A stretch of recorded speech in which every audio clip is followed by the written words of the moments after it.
네. 그때 하나님의 큰 계획이 뭐였어요? 이스라엘로부터 시작해서 열방을 향하는 게 하나님의 계획이었잖아요. 복음은 그런 거예요. 근데 여기 그 대상을 어떻게 규정 짓나요?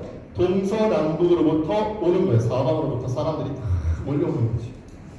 이게 복음의 대상입니다. 복음의 대상. 근데 어디로 몰려와요? 어디로 몰려옵니까? 29절 보니까 하나님의 나라 잔치에 몰려오잖아요. 이게 복음이에요. 이게 복음입니다. 여러분, 하나님의 나라,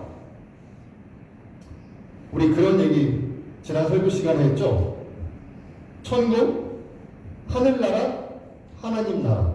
신학적으로는 다 접근하는 방법이 다르지만 우리는 이것을 동의어로 봐도 괜찮겠다. 그 말씀드렸죠?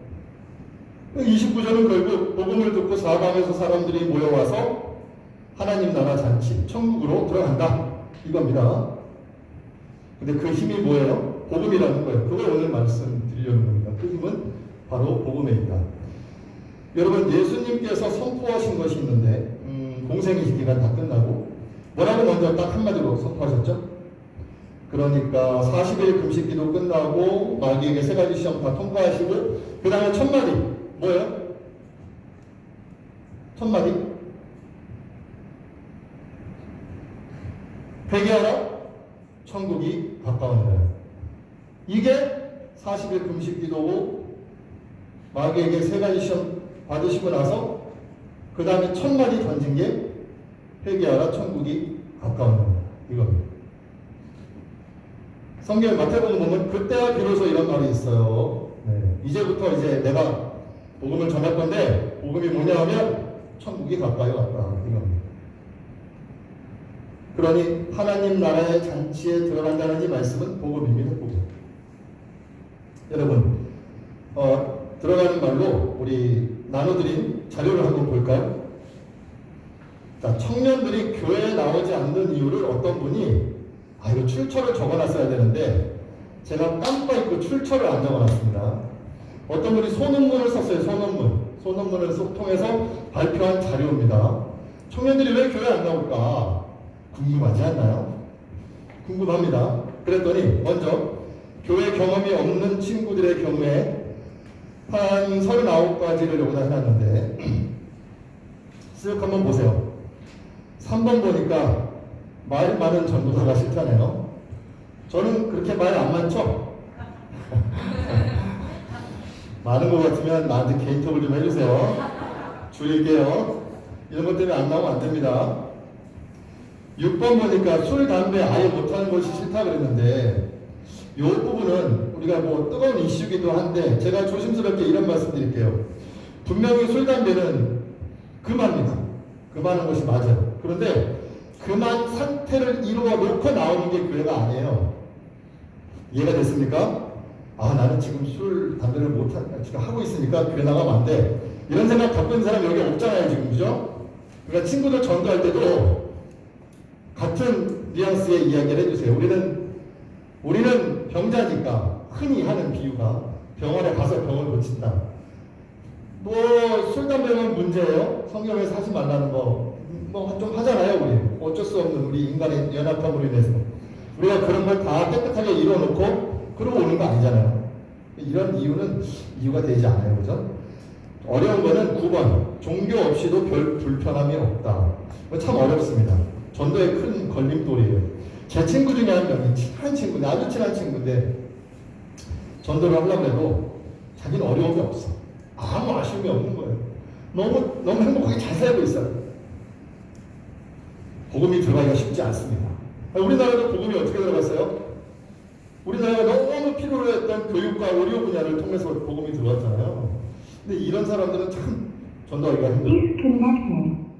네. 그런가 하면 몇 가지 제가 표시를 많이 해왔는데 교회가 너무 잘못하는 게 있어요. 11번 조용한 교회가 없다. 시끄럽다는 거죠. 네? 21번 꼭 교회 가야 하는 일을 모르겠다. 또는 무전여행 때 냉대당했다. 이런 내용들. 이런 것들을 보면 교회가 참 잘못했다. 참고로 한번 쭉 보시고요. 28번 같은 경우 목사 결혼 세속적이다. 이거 카톨릭이 우리에게 안겨준 상대적인 부작용입니다. 그 우리 교회의 역사를 보면요, 가톨릭이 처음부터 결혼 안 하고 했던 거 아니에요. 아닙니다. 그러니까 원래부터 1세기 때부터 또는 뭐 예수님 시대 이후부터 뭐 사역자는 결혼 안 했구나 이게 아니거든요. 그러니까 가톨릭이 상대적으로 우리한테 주는 부작용이다. 그렇게 볼 수 있겠습니다. 그런가 하면 경험이 있는, 교회 경험이 있는 젊은이들 잠깐만 보죠. 이게 살펴보는 게 조금 의미가 있으니까 조금만 더 살펴볼게요. 그 원인 중에서 43번이 좀 눈에 띕니다. 교회 쓸만한 총각이 없다. 참 이거 안타깝습니다. 우리 총각들 좀 반성해야 돼요. 네. 참, 네. 이거 어떻게 도와줄 수가 없네. 여기저서 교회가 잘못한 게 많이 보입니다. 뭐 42번에 빈민 구제를 외면하는 것, 또 58번에 보니까 사기꾼 목사를 봤다. 뭐 이런 것들 교회가 잘못한 게 있어요. 그 중에 보니까 64번인가요? 교회에서 연애를 많이 한다. 연애해도 괜찮지 않나요? 저는 연애해도 괜찮다고 생각해요. 그런데 진지하게 하세요. 사역자에게 말하고 하세요. 그러지 않으면 무슨 일이 나도 납니다. 여러분 이혼하는 거 괜찮은데 사역자한테 말할 정도로 진지할 때 하세요. 그냥 막 툭툭 그러지 마시고. 저도 뭐 교회에서 연애해서 결혼했는데, 그죠? 교회에서 결혼하셨잖아요? 네. 맞습니까? 네. 교회에서 어떤 분은 그래서 교회에서 남자 여자 딱 찾아야지 어디서 찾을 거야 뭐 이렇게 말씀하시는 분들도 계세요. 그거도 해야죠. 편견입니다, 편견. 아이고 참 어쨌든 그렇습니다. 71번 하나만 더 보고 다음 자리에 볼게요. 71번 꼴 보기 싫은 사람들이 많다. 여러분 영적으로 좀 성숙한 사람들은 이런 얘기 안 하죠. 왜 그런가 하면 누군가가 너를 꼴 보기 싫어 할 수도 있잖아요. 그렇죠? 우리 영적으로 성숙한 사람들은 이런 게 이유가 되지 않습니다. 이런 일을 보면 좀 안타깝죠. 그런데 이렇게 살펴본 이유가 있는데 두 번째 자료를 한번 보세요. 두 번째 자료. 두 번째 자료를 보면 청년들의 생각과 사역자들의 생각이 어떻게 다른지가 나타나고 있어요. 청년들은 어디로 갈수록 이유가 많아져요? 밑에 사역자, 교회 어른, 기성세대 갈등 뭐 이런 걸로 내려갈수록 이유가 되게 많아지죠. 사역자들은요. 복음으로 올라갈수록 이유가 되게 많아져요. 반비례해요. 그죠? 반비례하고 이걸 볼 수가 있어요. 그러니까 앞서서 지금 교회에 경험이 있는 친구, 없는 친구 막론하고 거기에는 복음이 있다 없다? 거의 찾아볼 수가 없다. 그 77가지 중에 복음은 거의 찾아볼 수가 없다. 그것이 여기 출처가 있죠. 오른쪽 상단에 세상과 교회를 섬기는 ARCC라는 단체에서 조사해서 정리한 내용입니다. 자, 이걸 보면 그런 걸 알 수 있어요. 복음이 없구나. 물론 개의 신앙의 불확실성과 의문이라는 것이 이제 교회를 나오지 않는 이유다라고 이렇게 명기하고 있지만서도 그것이 사역자들이 바라보는 것만큼 복음에 대해서 풍성한 이유를 제시해주지 않고 있습니다. 여러분, 이 두 가지 자료에서 제가 드리고 싶은 말씀은 뭐냐면요. 만약에 교회에 쓸만한 청년이 있어요. 그래서 교회 나갔단 말이에요. 해결됐잖아요, 문제가. 교회 나왔잖아요. 구원받나요? 그건 구원하고 상관이 없어요. 다만 그렇게 해서 교회에 나왔을지라도 어떤 의미 있는 해석이 있어요? 그 사람은 복음을 들을 기회가 생긴 거죠. 맞죠? 이유가 무엇이든 간에 그 사람은 복음을 들을 기회가 생긴 거예요. 그러니까 청년들이 복음에 대한 이유가 거의 찾아볼 수 없는 것도 유의미하고 사역자들이 복음에 대해서 굉장히 비중 있게 말한 것도 굉장히 의미 있는 것이다. 그러니까 복음이 전제가 되든 교회를 나오는 데 있어서 복음이 전제가 되든 아니면 그렇지 않든 후차적인 것이든 무엇은 중요하다? 복음은 굉장히 중요하다. 복음은 굉장히 중요한 겁니다. 그래서 여러분에게 그 이야기를 좀 구체적으로 해볼까 합니다. 복음은 들려져야 해요. 들려줘야 해요. 로마서 10장 14절 한번 찾아보세요. 이거 찾아보는 것은 성경이 있으면 뭐 이렇게 밑줄이라도 소나타는가 그러라고 찾아보는 겁니다. 로마서 10장 14절. 핸드폰 어플에서 하이라이트를 해도 되고요. 로마서 10장 14절. 자, 읽어보겠습니다. 시작. 그런즉 그들이 믿지 아니하는 일을 어찌 부르리요? 듣지도 못한 일을 어찌 믿으리요? 전파하는 자가 없이 어찌 들으리요? 아멘. 예수를 듣지 못하는데 어떻게 예수를 믿어요? 예수를 전파하는 이가 없이 어찌 듣겠어요? 그러니까 복음은 굉장히 중요한데 복음의 가장 필요한 요소는 뭐다? 들려져야 한다는 겁니다. 들려져야 한다는 거. 그게 복음이다. 나도 그래서 들은 거예요. 여러분도 그래서 부모로부터든 친구로부터든 누구로부터든 들은 겁니다. 그리고 또 믿은 거예요. 이걸 기억하세요. 이걸. 여러분 행운의 편지라고 아시나요? 요즘은 뭐 이런 디지털 기기로 행운의 편지 이렇게 퍼지는 걸 가끔 봤는데 예전에는 손편지였어요. 손편지 그거 뭐 몇 통이죠? 14통인가? 하여튼 쓰는 거였어요. 손편지예요. 그 행운의 편지에 협박이 들어있는 거 아시죠? 그거 무서워가지고 써요. 옛날에 다 썼어요. 중학생 10대 초반 친구들이 그걸 다 써가지고 나중에 막 그 행운의 편지를 받았는데 복사한 거야. 복사한 다음에 이름만 싹 지워가지고 내 이름을 해가지고 이렇게 보냈더라고요. 자, 행운의 편지도 이 협박이 무서워서 쓰는데 복음의 편지는요. 이거 축복이잖아요. 이걸 왜 안 써? 복음의 편지 써서 들려줘야죠. 친구들한테. 자, 그 복음에 대한 강조에 있어서 오늘은 복음의 서사 들려드릴게요. 복음의 서사. 서사란 시간적인 순서로 나열된 어떤 역사 그런 겁니다. 복음의 서사. 복음의 출발이 어디일까요, 여러분? 복음의 출발이 어디일 것 같아요? 어디 그러니까 장소를 묻는 것 같죠? 장소 어디일 것 같아요? 대답은 안 해도 좋아요. 그러나 머릿속으로 생각을 하기 너무 가만히 앉아있지 말고 복음의 시작은 에덴이다. 에덴. 원시복음 들어봤죠? 어디 몇 장 몇 절이에요? 창세기 3장 15절입니다. 원시복음 무슨 내용이 있어요? 뭐 여자의 후손, 뱀의 후손 이런 얘기가 있습니다. 복음의 시작은 에덴이에요. 에덴에서부터 시작이 됩니다. 천지를 창조하신 분이 누구죠? 우리 하나님.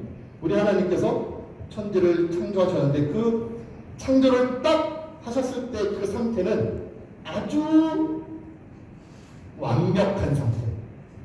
무엇도 하나 부족함이 없는 아주 완벽한 상태였어요. 우리는 그 상태를 지금 상상할 수가 없죠. 상상하기 힘들어요. 그런데 아이러니하게도 그 아무것도 부족하지 않은 상태가 불러온 호기심이 있었어요. 무엇에 대한 호기심이었어요?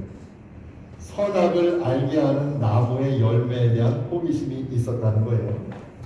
만약에 그런 생각 해봤는지 모르겠는데 만약에 그런 호기심이 없었다면 그 에덴의 상태는 영원히 지속됐을까요? 아담의 타락이 없었다면 그 에덴의 상태는 영원히 지속됐을까요? 지속됐을 수도 있어요. 그런데 하나님의 의도는 거기서 한 걸음 더 나아가는 것이었어요. 하나님의 의도는 거기서 한 걸음 더 나아가는 거예요. 그래서 완벽을 누리지 못하는 불완전한 인간으로 만들어 주셨어요. 우리가 찬양 이따가 할 텐데 시편 8편을 보면 우리를 어떻게 지으셨어요? 하나님보다 어떻게? 조금 못하게 지으셨다. 이 시편 8편에 나옵니다. 왜 하나님보다 조금 못하게 만드셨어요? 그 완벽한 상태를 누리기에는 좀 부족하게. 이렇게 우리 인간을 만들어줬다는 겁니다. 그래서 하나님의 완벽한 의도가 들어갑니다. 이것만은 따먹지 마. 이렇게. 하나님은 모든 일을 다 알고 계시죠? 아담이 따먹을 것도 다 알고 계시고 그런데 왜 쉽게 그걸 놓으셔가지고 이렇게 따먹지 말라고 그러셨어요? 뭐 이렇게 말하는 사람이 있는데 하나님의 완벽한 의도예요.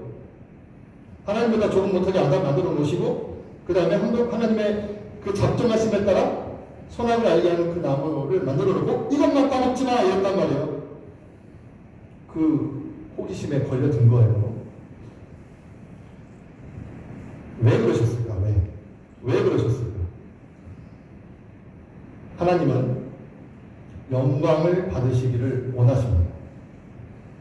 영광을 받으시기를 원하세요. 자, 여러분이 만약 하나님이라고 생각을 해봐요. 그런 생각 잘 안 해봤죠?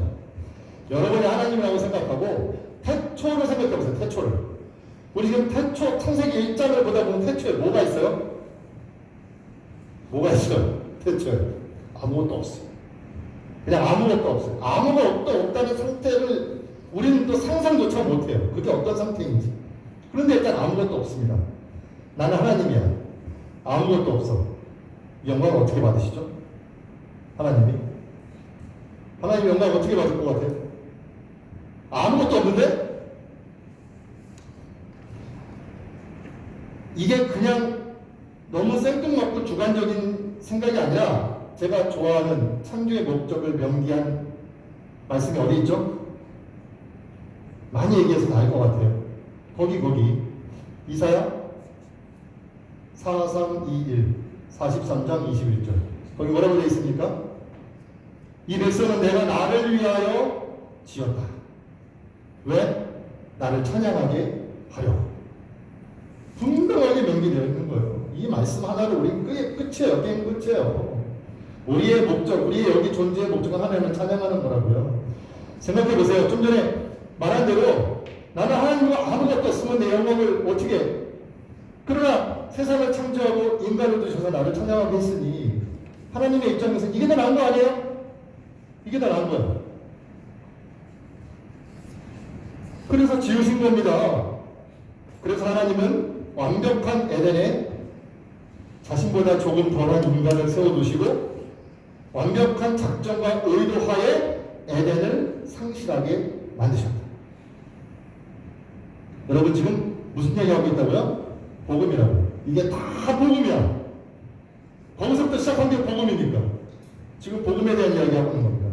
그래서 에덴을 상실하게 해줬어요. 이게 눈높이 교육입니다. 눈높이 교육.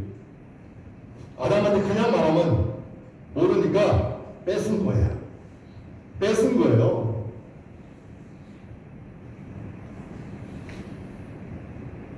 영원의 상징이었던 에덴, 이 에덴을 상실한 것은 어떤 상태로 바뀐 거냐면 영원을 보장받을 수 없는 상태로 바뀐 겁니다. 에덴에서 아담은 영원을 보장받았어요? 안 받았어요? 보장받았어요. 네가 이거 하나만 안 따먹으면 후회해봐. 보장받았단 말이에요. 그런데 그 에덴을 상실했다는 것은 이제는 우리 인간들이 그 영혼을 보장받을 수 없을지도 모르는 상태가 됐다는 거예요. 이게 인간을 향한 하나님의 눈높이 교육이다. 만약에 지금부터 1시간 뒤에 지구상에 있는 공기가 사라진다고 생각해보세요. 대비하겠죠? 어떻게 하면 살아남을 수 있을까? 방법도 찾겠죠?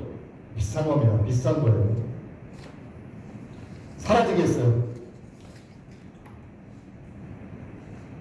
왜요? 하나님께서 영광을 받으시고. 그럼 그 반대로 이제 어떤 상황이 생긴 거예요? 그 영혼을 이제 인간들이 보장받고 싶어 해진 거예요. 에덴의 추억, 가물거리는 그 에덴의 추억으로 영혼을 보장받고 싶어진 거예요. 영혼을 소유한 우리 하나님, 그리고 영혼을 보장받지 못한 상태에서 영혼을 갈구하는 인간, 이 구도가 생겨나기 시작한 거죠. 그래서 드디어 하나님이 조건부 보장을 해주십니다. 조건부 보장. 그게 언약이에요. 언약도 체계한 거예요. 근데 여기서 말하는 언약은 무엇을 강조할 것이냐면 너는 내 백성이 되고 나는 너의 하나님이 될 것이다. 이 언약. 그러니까 영원을 보장받으려면 어떻게 하면 돼요? 백성이 되면 돼요. 백성. 하나님의 백성이 되면 돼요. 언약 안으로 들어오면 돼요. 들어오면. 네, 저는 백성입니다. 하나님 나의 주입니다. 요걸 인정하면 되는 거예요. 요 관계 안에 들어오면 돼요. 그러면 영혼을 보장받는다니까요. 요 관계로, 에덴에서 이 관계로 바뀐 거예요. 조건부 보장.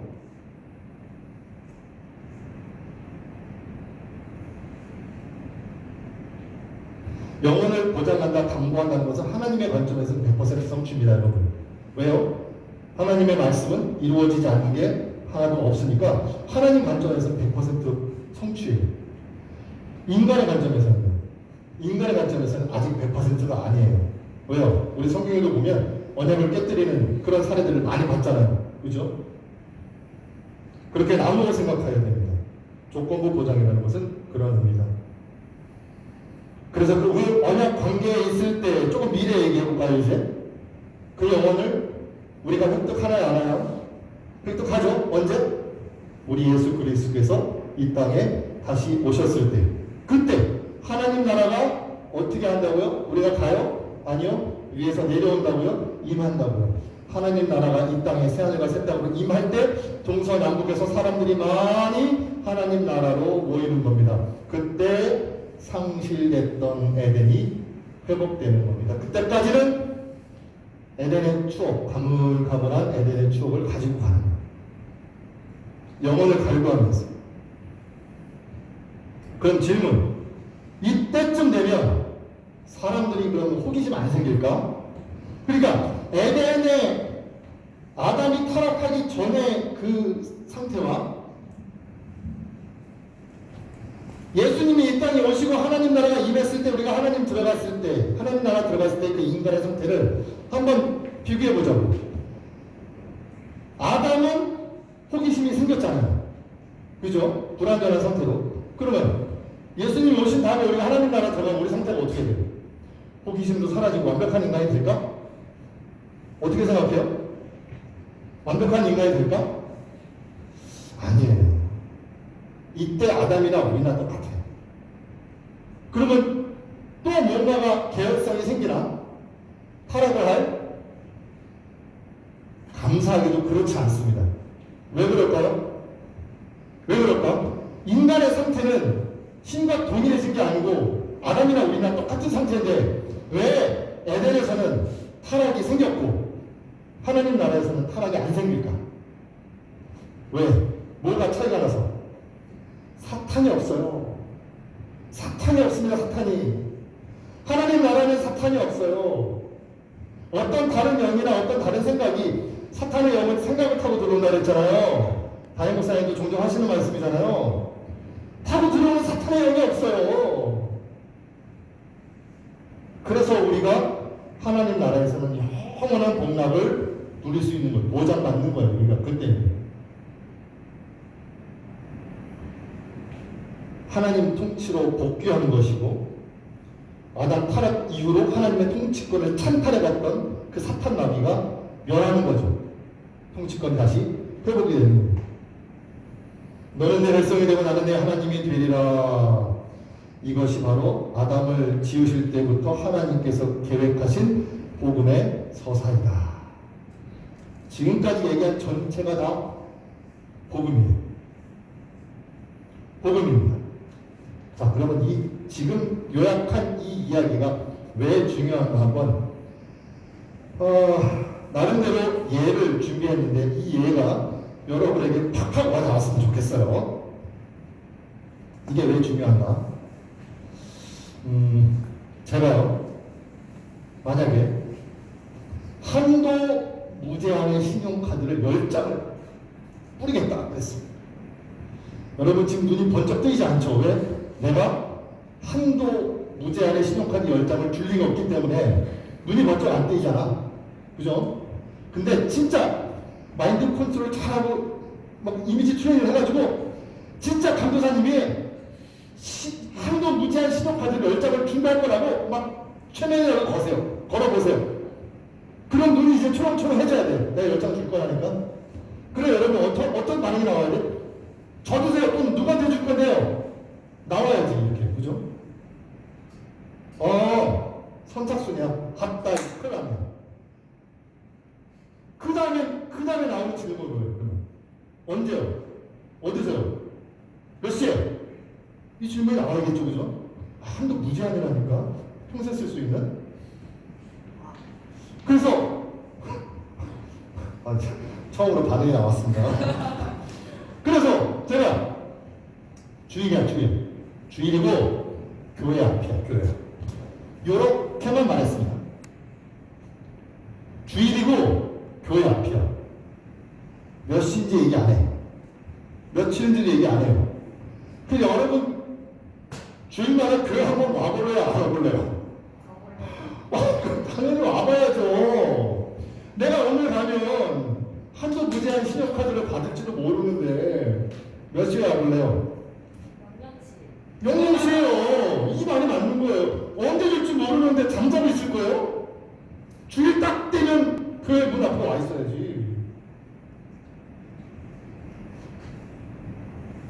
이해가 됩니까? 이해가 됩니까?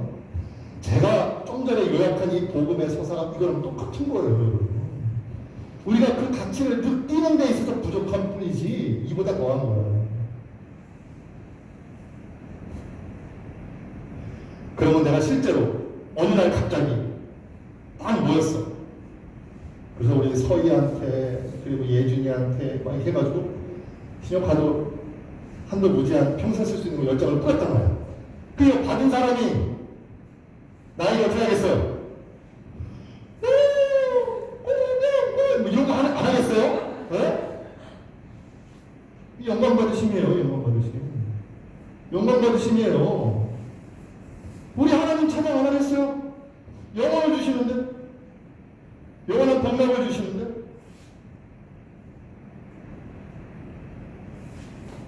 혹시라도 저는 인간이기 때문에 그 약속을 못 지킬 수도 있지만 우리 하나님은 100%라니까요. 이걸 어떻게 강조해야 감동이 오겠습니까? 하나님은 100%예요. 하나님 당신은 찬양을 받으시기 위해서 인간을 지으시고 우리가 스스로 포기했던 그 영혼을 다시 준비하신 거예요. 다시 준비하신 거예요. 이렇게 막 준비해놨어요. 그리고 다시 주겠노라. 나 찬양해야지. 그래서 중요한 건 이 복음의 서사라는 것이죠. 그런데 아직과 임이라는 개념이 있어요. 아직과 임이라는 개념. 이것도 책이 한 권이에요. 간단히 한마디로 말하면 그래서 이 하나님이 주시겠다는 이 신용카드 이루어졌어요? 안 이루어졌어요? 안 이루어졌어요. 근데 그리스도인들은 왜 기뻐할까? 이미 받은 것처럼 하나님은 말했잖아요. 100%니까. 동민아 내가 신용카드 무제한 줄게 하고 하나님이 말씀하셨다면 이건 100%야. 그러니까 내일 받을지 모레 받을지 모르지만 동민이는 이미 받은 것처럼 기뻐하는 거야. 하나님한테 신용카드 주셨어 이렇게 과거형으로 말하는 거예요. 나는 영생을 받았어 과거형으로 말하는 거예요. 아직인데도 무엇 때문에? 하나님의 완벽한 신실하신 100% 때문에. 이게 복음이에요. 이게.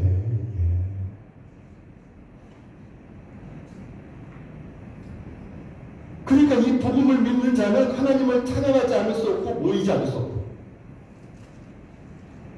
여러분 앞에서 살펴본 교회 안 나오는 이유 잠깐만 보면 일요일에 53번 일요일에 늦잠을 잘 수 없다. 늦잠이 뭐야? 늦잠이 신용카드 주는데 튀어와야지 그냥 땡 하면. 엉터리 목사가 많다? 아니 하나님은 엉터리가 아니잖아. 하나님은 이게 무슨 이유가 되겠어요? 71번 꼴 보기 싫은 사람 많다. 괜찮아. 꼴 보기 싫은 사람 많아도 하나님이 신용카드 주는데. 75번 자신의 이중생활이 가책스럽다. 이 가책스럽다는 말은 저는 여기서 처음 봤는데 자책과 좀 비슷한 말이에요. 어쨌든 간에 가책스럽다. 그래도 그런 사람을 받아주신다는 거예요, 우리 하나님이. 그래도 주신다는 거예요. 그 왜 안 남아줘요? 왜 하나님을 찬양을 안 해?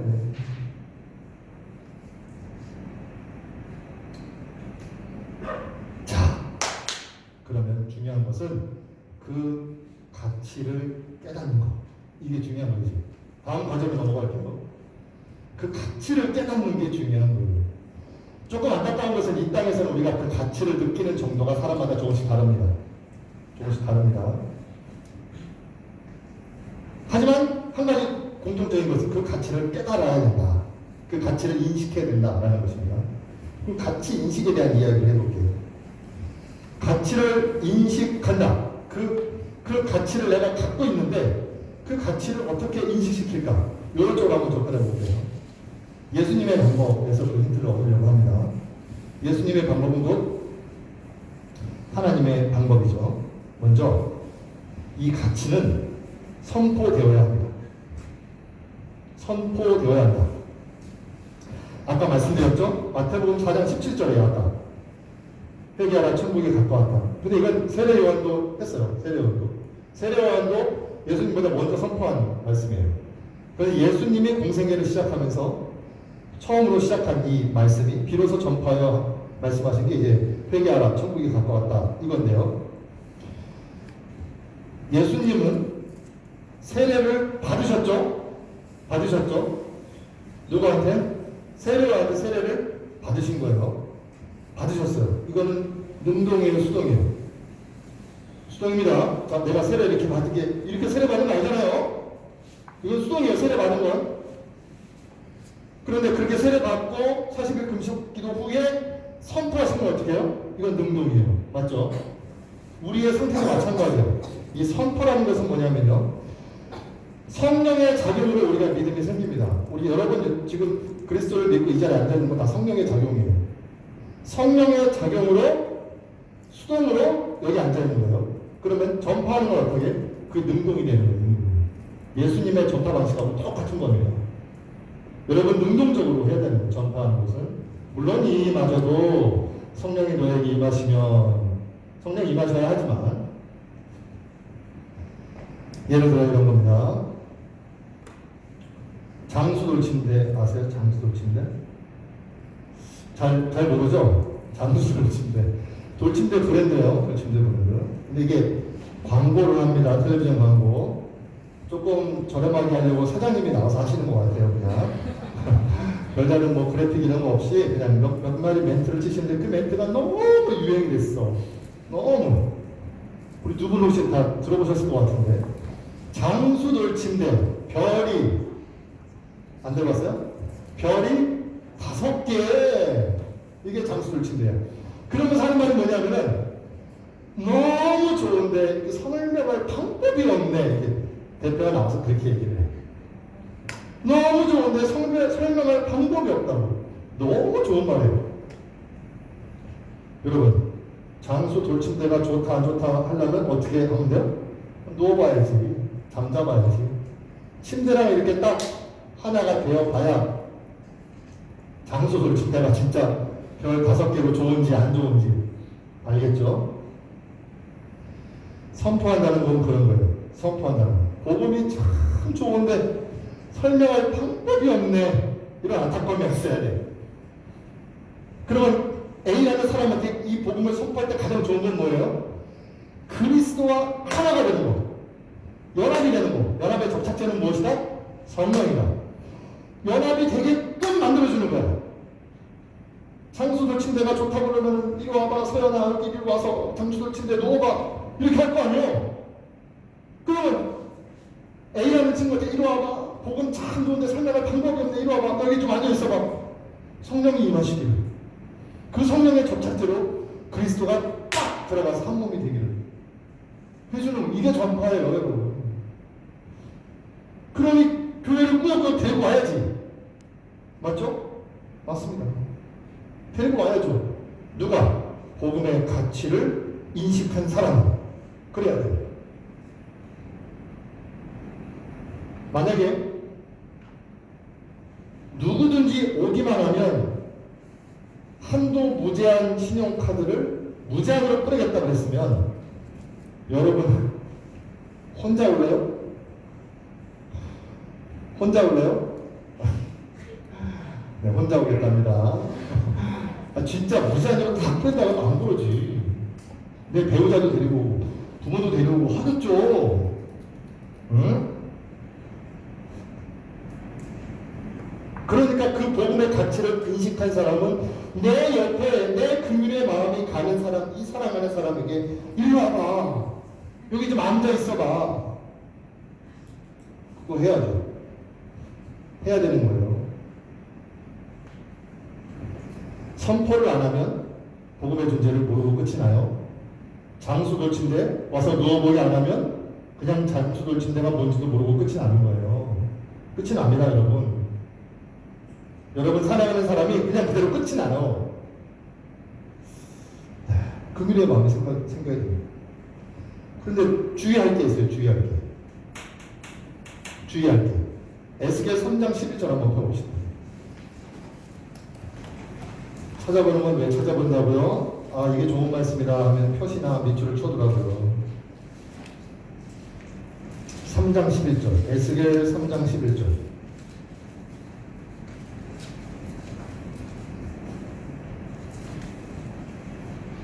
자, 구약 1153쪽 제가 가진 성경으로 에스겔 3장 11절 한번 읽어봅니다. 시작. 사로잡힌 내 민족에게로 가서 그들이 듣든지 아니 듣든지 그들에게 고하여 이르기를 주 여호와의 말씀이 이러하시다 하라. 이게 여러분의 자세입니다.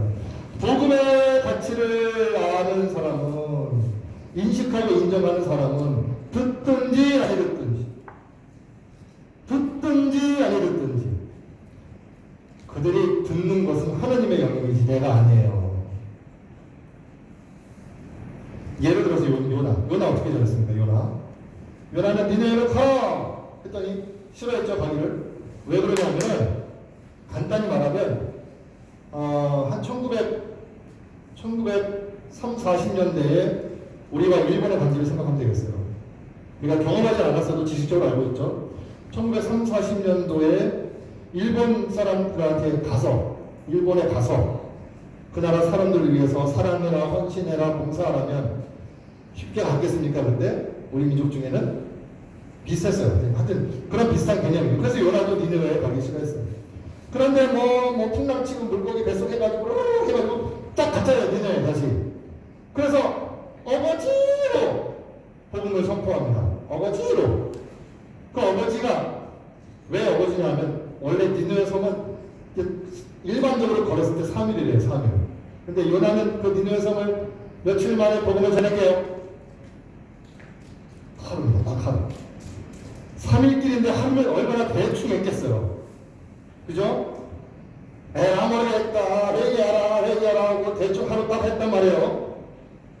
니느웨 사람들 회개했습니까? 안 했습니까? 회개했어요.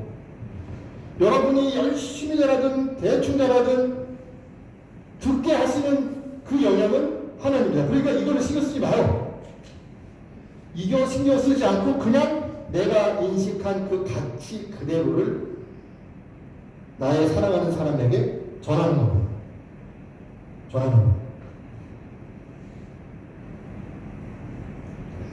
여러분, 가치를 인식한 만큼 열심히 생겨요. 복음의 가치를 인식한 만큼 열심히 생깁니다. 그러니까 예수님은 그 복음의 가치를 충분히 알고 계세요? 아니면 좀 덜 알고 계세요?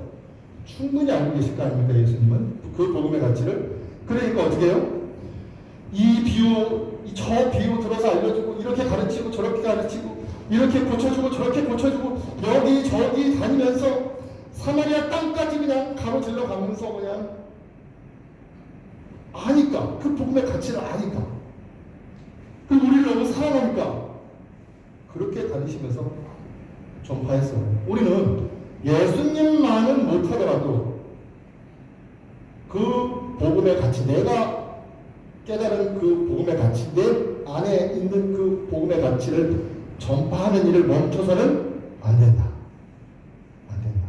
그 열심의 크기가 우리 여기 모인 친구들이 다 다를지라도 자기가 갖고 있는 그 열심의 크기, 그것만큼 어떻게 된다? 항상 전해야 된다. 이거를 멈춰서는 안 된다. 이거. 자, 여러분, 복음의 가치를 인식했습니다. 복음의 서사를 통해서 복음의 가치를 인식했어요. 그래서 그거를 전파해야 된다는 얘기를 지금까지 했어요.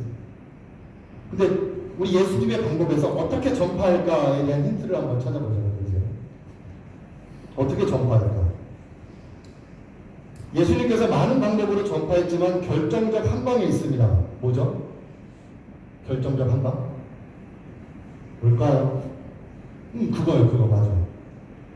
십자가 죽으심. 그 결정적 한 방. 이걸 다른 말로 하면 뭐다? 희생적 사랑이다. 희생적 사랑. 이 희생적 사랑을 다시 바꿔 말하면 히브리어의 헤세드를 의미하는데, 이 헤세드를 좀 쉽게 말하자면 도대체 왜 이렇게까지 하는 거야? 이게 뭐다? 희생적 사랑입니다. 그래서 복음의 가치가 내 안에 얼마나 있느냐, 내가 어느 정도를 받아들이고 있느냐는 도대체 왜 이렇게까지 하는 거야 라는 모습이 나에게 있는가 없는가.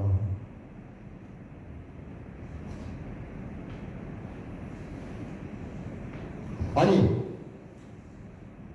왜 도대체 무제한 카드를 뿌리는 거야? 고병관은 알 수가 없어. 자기한테 돈이 많으면 많았지, 왜 이렇게까지 뿌리는 거지?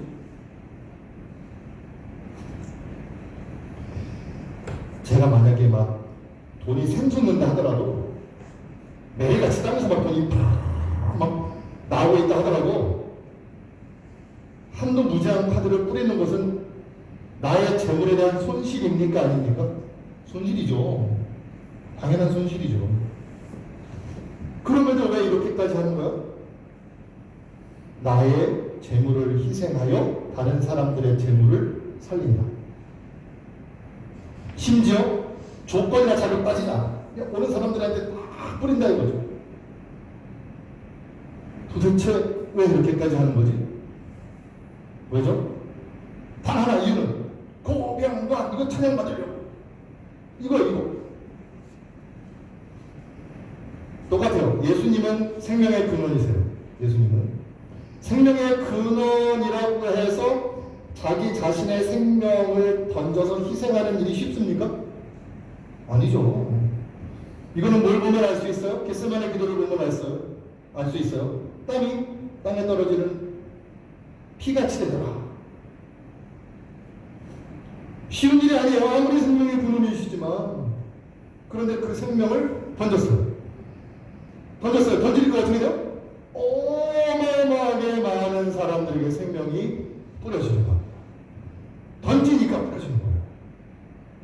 이 어마어마하게 많은 사람들이 얼마나 많은 사람들일까요?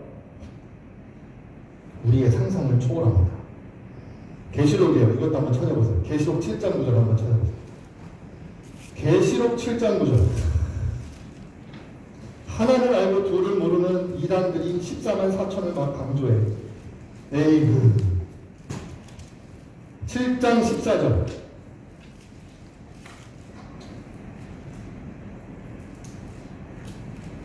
맞죠? 제가 방금 7장 14절이라고 했나요? 7장 9절. 죄송합니다. 7장 9절. 요한계시록 7장 9절. 아무것도 모르는 사람들이 문자 그대로 해석해가지고 14만 4천 그러고 있어요. 자, 요한계시록 7장 9절 읽어보겠습니다. 시작. 이 일 후에 내가 보니 각 나라와 족속과 백성과 방언에서 아무도 능히 셀 수 없는 큰 무리가 나와 흰 옷을 입고 손에 종려가지를 들고 보좌 앞과 어린 양 앞에 서서. 어떤 무리의 사람이요? 아무도 능히 셀 수 없는 큰 무리예요. 상상을 초월해요. 그럼 여러분 주위 사람 다 데려가도 상관없어요. 괜찮아요. 왜 안 데려고 가요 도대체? 데려가더라도 내게 깎이지 않아요. 절대. 하나님의 총량이 정해져가지고 한 사람 데려가면 나한테 돌아올 분량이 깎이는 거 그런 거 아니에요. 왜 안 데려가요? 당연히 다 데려가야지.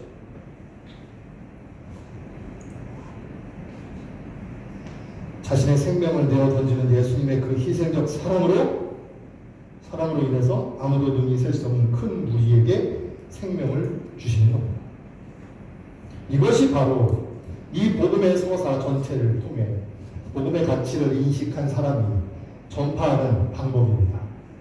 희생적 사랑.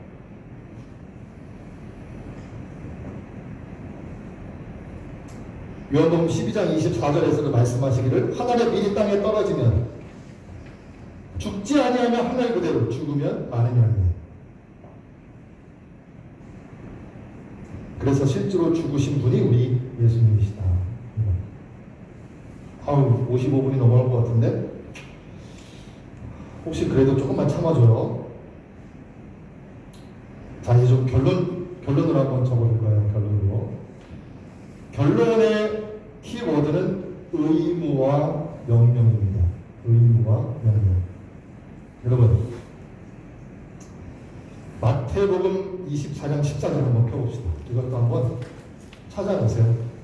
표시해주면 좋아요. 마태복음 24장 14절. 제가 방금 그랬나요? 24장 14절. 신약 41조 24장 14절. 한번 읽어봅니다. 시작. 이 천국 복음이 모든 민족에게 증언되기 위하여 온 세상에 전파되니 그제야 끝이 오리라. 여러분, 끝이 온대요. 끝이 온대요. 언제? 이 천국 복음이 온 세상에 전파되면 그제야 끝이 온대요. 그런데 이 말씀을 오해하면 안 돼요. 이 말씀은 그 끝과 하나님이 결정해 놓으신 그 끝과 복음을 전파하는 일은 상관관계가 있다. 연관이 있다라는 것을 말씀해 주시는 거지. 인간의 노력으로 그 끝을 결정 지을 수 있다 이거 아니에요. 그러니까 온 세상에 다 복음이 전파 들어가면 그때 끝이 오겠구나. 그래가지고 어떻게 했어요? 19세기에 선교의 붐이 일어났어요. 선교의 붐이 엄청 일어났어요. 그때 수혜자 중 한 나라가, 한 민족이 누구? 우리예요, 우리. 19세기에 그때 1800년도에 그때 우리나라에 뭐 의료, 교육 해가지고 선교사님들이 엄청 들어왔잖아요. 근데 그것은 출발은 나빴지만 결과는 좋다. 출발은 왜 나빴다? 그 끝을 우리가 전도하고 선교하면 당길 수 있겠구나. 요 생각, 이건 오류. 그러나 이 말씀을 기억해두는 건 뭐예요? 아, 세상에 끝이 오는 것, 그러니까 종말이 오는 것, 예수님이 다시 오시는 것과 복음을 전하는 이런 밀접한 관계가 있구나. 이것을 기억하라는 말이에요.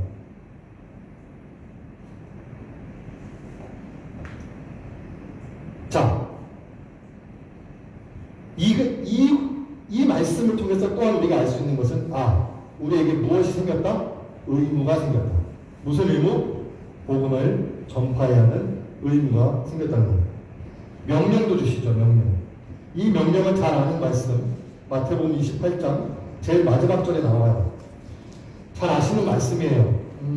모든 권세를 내게 주셨으니 너는 가서 모든 민족을 제자로 삼아 아버지와 아들과 성령의 이름으로 세례 베풀고 내가 너에게 분부한 모든 것을 가르쳐 지키게 하라.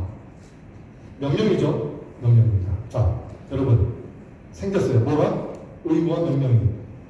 하나님과 나와의 언약의 관계에 있는 우리들이 복음의 가치를 인식하고 우리에게 발생한 의무와 명령을 준행해야 된다. 이게 우리들이에요, 우리들. 이게 결론처럼 드리고 싶은 말씀이에요. 그러니까 어떻게 해요?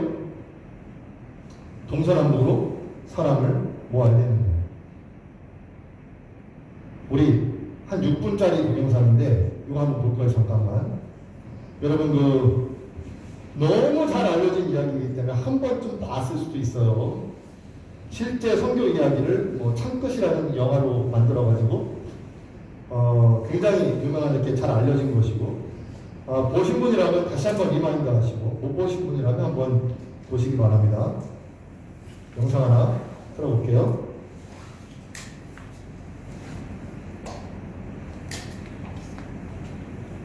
계십니까? 여러분 하나님 계십니까? 하나님이 계신 근데 이건 너무나도 명약관화합니다. 하나님이 계시다는 거예요. 그 어느 사람도, 그 어느 종교도, 그 어떤 과학도 세상의 처음을 설명해 주지 못해요. 말하지 못합니다. 과학이 만약에 뭔가를 발견했다면 그 과학으로 다시 생명체를 만들고 또 다른 지구를 만들어 보라고 하세요. 가능해요? 지금 우리 가능합니까? 가능 안 해요. 설명 못해요. 유일하게 성경만이 그 처음을 이야기해주고 있어요. 어떻게? 태초에 하나님께서 천지를 창조하셨다. 말씀. 이게 유일해요. 이 지구상에 존재하는 유일한 천지 창조의 이야기. 그러면 하나님이 계신 거예요? 안 계신 거예요? 계신 거예요. 계신 거라고요. 여기서부터 출발을 하라고요. 그럼 하나님이 계셔요. 그럼 복음의 서사가 어떻게 돼야 돼요? 우리한테 가치로 인식이 되어야 되는 거예요. 분명한 가치로. 그러면 그 가치를 인식한 사람들이 매일같이 해야 되는 루틴이 있어요. 일종의 루틴. 뭐래요? 날마다 무엇을 희생하며 어떻게 사랑을 베풀되 누구에게 베풀까? 날마다 이 루틴이 매일 속에서 반복이 돼야 되는 거죠. 그러면 사람이 보이겠죠. 내가 무엇을 어떻게 희생하고 사랑할지가 나오는 거예요. 아무 루틴 없이 그냥 하루를 보내면 그냥 또 하루를 보내는 거예요. 제가 공짜로 365일 다시 주실 거라고 그랬는데 설교 시간에 그거 어떻게 할 거예요? 여러분 매일의 루틴이 그래야 돼요. 여러분의 생각을 그것에 집중시켜 보세요. 이제 내일부터, 당장 내일부터 나의 무엇을 희생하며 내가 어떻게 사랑하며 누구에게 할까?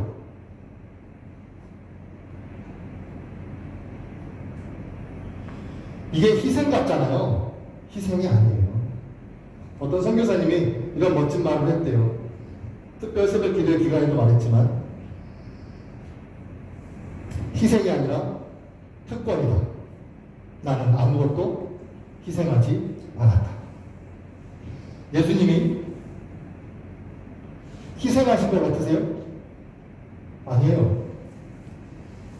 예수님의 생명을 다 아무도 능히 셀 수 없는 큰 무리의 사람들에게 다 베풀어 주시고 특권을 누리시되 부활이라는 그 특권, 하나님의 보좌 우편이라는 그 특권을 누렸잖아요. 여러분도 마찬가지예요. 여러분 매일 그렇게 루틴을 통해서 생각하라고요? 피곤한 것 같아요? 희생적인 것 같아요? 그러나 여러분 원래 그래요. 복음의 도, 하나님의 도는 믿지 않는 사람들에게 미련해 보이는 거예요.